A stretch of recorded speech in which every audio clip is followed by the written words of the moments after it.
The crown is ready to find its queen.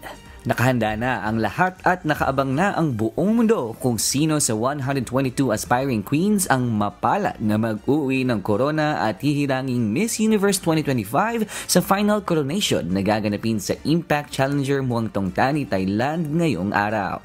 Ang prestigyosong pageant ay pangungunahan ng American stand-up comedian and actor na si Steve Byrne bilang main host ng event.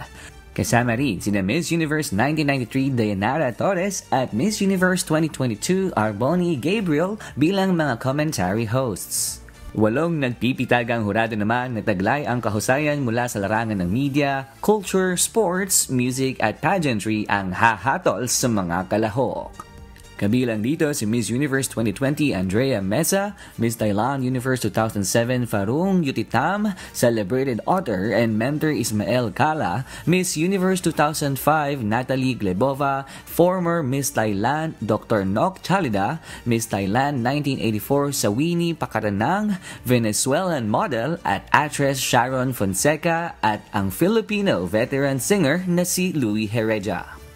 Matapos magpamalas ng galing at husay sa entablado ang mga kalahok sa ginanap ng National Costume at Preliminary Competition noong Miyerkules, lalong naging kaabang-abang kung kanino na malilipat ang corona.